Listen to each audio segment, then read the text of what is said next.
there's so many exciting ways to fuse the digital world with the physical. And I think that's a frontier that hasn't really been successfully tackled yet. I think that for me, I've also kind of shifted from like wanting this idea to be successful to now like we need this business to be successful, you know, like the product needs to be great, the strategy needs to be great, and we need to be on top of everything that we're doing. Hi, welcome to the Stylist Free Podcast. Today we have Sarah, Cam, and Eliza Harkins, founders of Kipit. They just won the Startup Awards here at Cornell Tech and about to graduate on Saturday. Congratulations. Thank you. Thank you.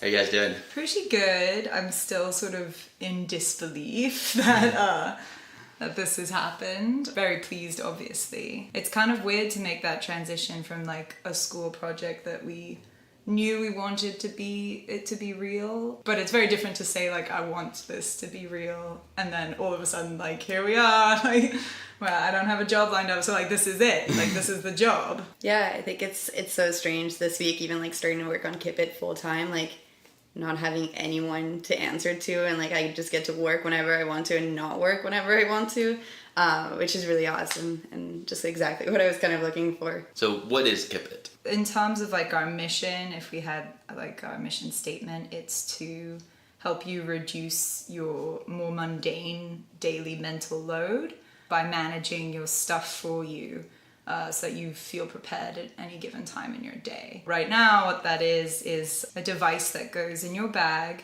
and it tracks all your items for you, so that when you leave in the morning, if you're leaving anything behind that you need for your day, you get a notification on your phone saying like, oh, you need to go back for this, or you didn't pack this today. Yeah, I think it like came from the fact that we're both forgetful, we're looking for something like this, and though there are some things that are available right now, like tile, like that doesn't exactly fit the need that we have, wasn't really helping us, and hopefully we can help both ourselves and everybody else that has this like kind of this problem of forgetfulness. Products out there very much focus on like once it's lost, trying to help you figure out where it is, but a lot of people, their problem is like, oh, I know exactly where my keys are.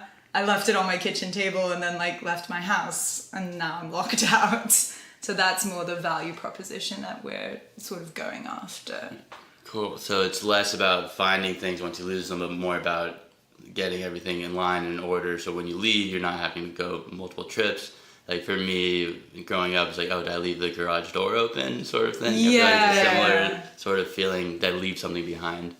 Yeah. Right. There's so much, you know, people's lives are so busy nowadays, and like so many people are going different places, and you've got like job and family and whatever. Like you want to think about those things. You don't want to think about these like really pointless things like, are my gym clothes in my bag? You want to think about what your workout's going to be like, you know? So that's kind of what we're aiming to do. So what's it like transitioning? I know you guys talked about it a little bit, but transitioning to a full-time real company, like talking with, and especially you guys are hardware, which is obviously hard, you have to actually get this produced. So what's that kind of like pathway look like for you guys? We're kind of figuring that out right now. Transitioning out of Cornell Tech has been interesting this past week because we're getting kicked out and getting our stuff taken back way faster than we kind of expected.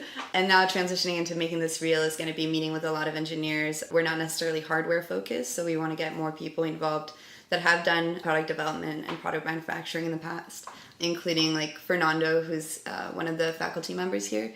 He's really knowledgeable about this space, so he's volunteered to help us in the next year. And then we've already been talking to some manufacturers as well, who's like, they have to develop kind of this product specifically for us, so they need to kind of investigate if they're able to do that in the first place. And we've been talking to some manufacturers already. And then I suppose on like an emotional level, like the stakes are now just like different. This isn't just one class out of like several that we're doing. This is like now becoming our lives, or like has basically become certainly like one of the key things that is part of my identity at this moment. So that's like a crazy shift for me to be able to focus wholeheartedly on like one thing. It's kind of cool though. It's nice to not have to worry about all these like different classes and everything else happening. Right, it's very focused and you're in charge of, yeah. of your own product. It's cool. Yeah, I think that for me, I've also kind of shifted from like wanting this idea to be successful to now like we need this business to be successful, you know, like the product needs to be great, the strategy needs to be great, and we need to be on top of everything that we're doing for the coming future. Otherwise, we're not going to work out. Is your plan to kind of build a few prototypes and get it out there and refine it, or how does that work with like a manufacturing process? Yeah, so we're actually researching more on RFIDs and exactly the type of frequencies that we want to use. And I'm probably going to work this summer on like writing up a specific white paper for Kipit. And then after that, we're going to revisit exactly what we need in terms of the components. It's going to be probably a little bit different from what's out there right now in terms of scanners and antennas and stuff. That process will happen hopefully with the manufacturers as well, and with the Rohan Ranjan, who we just brought in, who's an EC, who will be helping us out as well. From a technology standpoint, like how does your prototype work or your first kind of product work? Yeah, so right now we have a Arduino prototype, which is really basic, and it actually works pretty well. I was surprised. It's just an RFID shield that is a retail bot that we put on top of the Arduino, and then we use these UHF, ultra high frequency RFID tags, and when it's within a certain range, it's able to be detected, so we know whether the thing is in the bag based on the number of readings that you have within a specific amount of time. Yeah, one of the kind of nice things about this is that the hardware technology itself, like we're really not inventing anything on the hardware side. RFIDs is like the same technology that big companies use to keep track of their inventory. So like nothing new is happening really on the hardware. It's all like a lot of it is going to be on the software, where this like innovation is like how that interaction with the hardware is happening. Eventually we want it to be a little bit, I think, like the Nest I don't know if you've heard of Nest, but it's like a smart thermostat that is able to change the temperatures based on your habits. And I could see a similar thing happening where like it will remind you exactly when you need to be reminded, whether you pack your bag the night before or like whether there's any other patterns that it can just pick up, that it knows it needs to send you something. I think Eliza can talk a little bit more about this too, but like RFID was like pretty much overlooked for the first few years that it was in the market, and there was a lot of disputes in terms of patents and stuff that made them really expensive, and they've become really cheap, which is why we think that it could be a really good opportunity to use them right now for a product like this. You mentioned that's in industry right now, that they use it for inventory. It's more of like a personal inventory tracker that you're applying it to like your commercial life. Basically. And it's interesting, like you're talking about being like a smart model where it knows how you pack and how to get you stuff at the right time. Interesting thoughts of like the data that you get with that. Amazon Alexas and Google Homes are kind of going for partly of how do people live their lives and how do you improve that and make it better based off of their habits. Yeah. Although we definitely want to make sure that privacy is important to a lot of people. And so there's going to be a big question of that. You want to give people credit, and I think just like being able to offer them the choice of saying like, listen, we want this data because we want to provide you with this service, you know, just being very transparent about like what it is and how it's being used and what it's not being used for.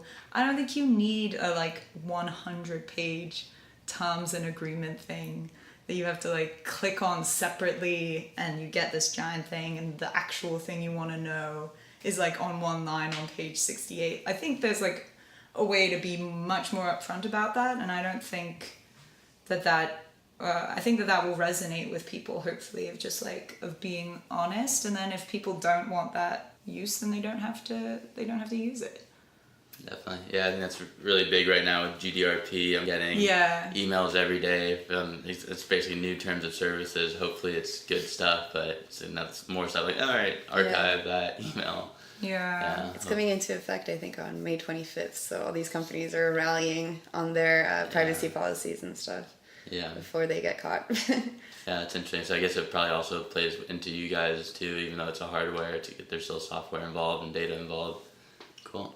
Yeah, I think it's really important to me too that we stay like really upfront about how we're using data. But eventually it'll be really like interesting the ways that we can use that in predictive models to like figure out what people are going to want to use and how like their actual habits can be used to have actual notifications without you even needing to put anything into the app. So where do you guys see the future of Kipit going? How do you see like the product evolving and like other stuff that gets added into it as like the technology improves? Well, I mean, we're probably going to replace Google as the biggest company ever. There's so many exciting ways to fuse the digital world with the physical. And I think that's a frontier that hasn't really been successfully tackled yet. And I think that that's something that this could be really cool at doing. Eventually I think we'd want the RFIDs already embedded in the products, making that whole thing much more seamless. Eventually we do want to be able to have that level of granularity to be like, oh, like your stuff is under the sofa or something, or like, here's all of the stuff that you need to pack. All of this is in your living room, all of this is in your bedroom, and then just like making it just much, much more seamless. That's cool. Yeah, I've always had this vision of like a smart assistant sort of thing. It's like, oh, where's that one shirt I want? And it's like either computer vision or somehow knows exactly by RFID tags, but it knows exactly where your thing is, so it just saves you time, and whenever you're looking for something, it's just readily available. So it's probably, I don't want to know how much time I spend looking for stuff. And one of the key things, I've probably mentioned this before, but like one of the most important differentiators for us is that we want to do this, we want to keep track of your stuff in a way that is minimally disruptive to your daily routine. Like, we don't want you to change the way you do things at all. We want to be like as passive as possible. And I think that's another thing that separates us from Tile and pretty much everything else out there. Like, Tile, for example, is not rechargeable at all, but there are versions that are rechargeable. But like, if you're keeping track of 20 items, you don't want to recharge 20 different things. That's just like too difficult. But the cool thing about this is you put little RFID sticker on, and then that's all you have to do. You don't actually have to recharge the tags themselves. So that's pretty cool. So those just last forever, the stickers, or how does that work? They last a very, very long time. Forever, I don't want to promise. But they last a really long time. And then like there is a little device, and you have to recharge that every few days. But comparatively, it's a much simpler overall product experience. And I think we really want to find like cool solutions for those usability problems, like how long it lasts, how well it sticks onto things, what types of things it can stick on. So we'll be exploring like different types of adhesion, different types of protection for the tags as well. Cool. And so right now you're saying that the Arduino device, you just put that in the bag. Are you guys thinking like partnerships or something to get like bagged with this already made into it? Well, we're thinking of both. And we're actively pursuing both roads. I'm suspecting that the initial sort of consumer product will come out fast, just because I think people would want this to put into bags they already own, like if they already own a suitcase or a backpack or whatever. And then eventually we'll work out partnerships where it's already embedded in the bags. Embedding directly into the bag could have some technical advantages too. I mean, if it is significantly easier to put it inside the entire bag, we might pursue that as well. There's in the technical advantages, just in terms of like venting or charging or any of those things. Yeah, or any other features we might want to like add to it. Like a while ago, there was a suitcase that had a battery so you could like recharge your phone with the suitcase. I think that ended up getting banned by the TSA, but there could be like other interesting use cases, and we've already checked, and like this shouldn't be a problem with TSA for everyone. It's big. With people traveling, trying to get a lot of things together. And that's why the removable aspect is important. Then it becomes like any other device, like a tablet or what have you. Right. Yeah, I've definitely lost stuff on trips. Like iTrack went on, like lost I lost so many things. Around.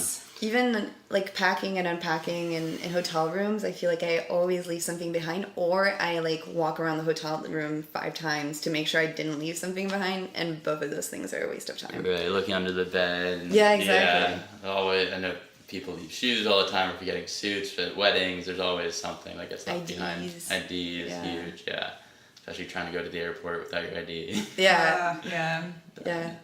I mean, that's one of the things we want to solve too, like that feeling of being like so stressed out when you're at the airport or something, or you've lost your phone and you don't know what to do. Right.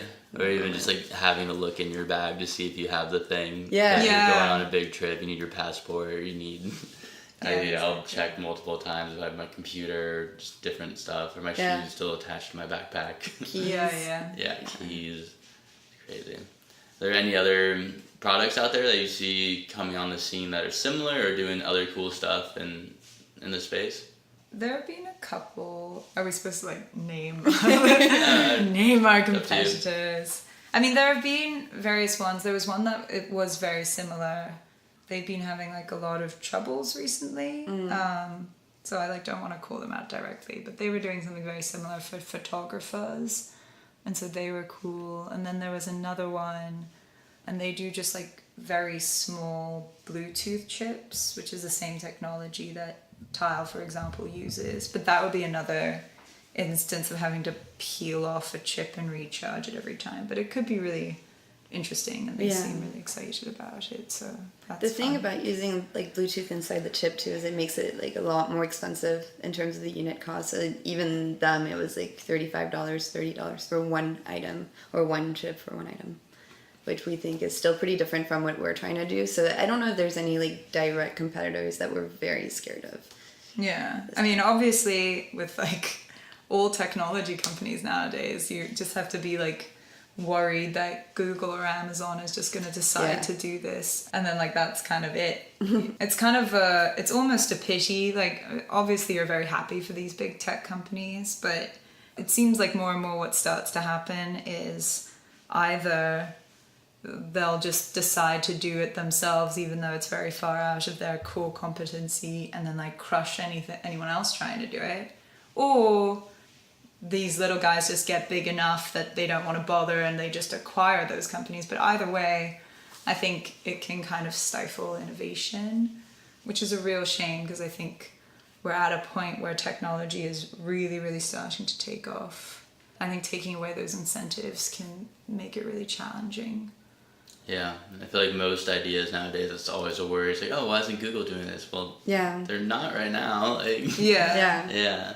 But yeah, it's always a play. Maybe they'll just buy us. Maybe.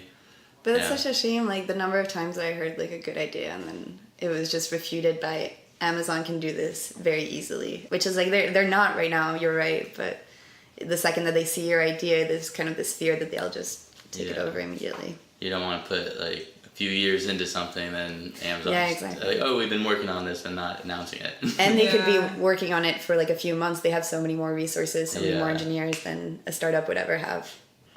So Amazon and Google, please do not listen to this podcast. We love you guys. Don't mind us. We're just gonna keep going. Well, our website is kipit.tech. Trying to establish that. I have to like make our social media accounts. Actually, that was one of my goals for today. But if you're interested in future testing, I think you can sign up on our website. Yes, cool. You can sign up. Thank you. I'll get good at this eventually, I promise. But yes, you can sign up on our website to be an alpha tester, which should be happening sometime this summer. So that's pretty awesome. Cool. I'll check Kipit.tech. Yes. I'll check that out. Awesome. Well, thanks for coming on, y'all. Thank Super fun you. talking about Kipit. Did I bring my charger? My passport with me? My wallet in my bag? I don't know where your stuff is, and I don't know where my stuff is even. I have my headphones on my head and my microphone in front of me. Everything else is up in the air. That's why Kipit is helping us keep it together. Thank you for tuning in to the Stylist Free Podcast. Until next time, friends, I am your host, Brett Leibowitz.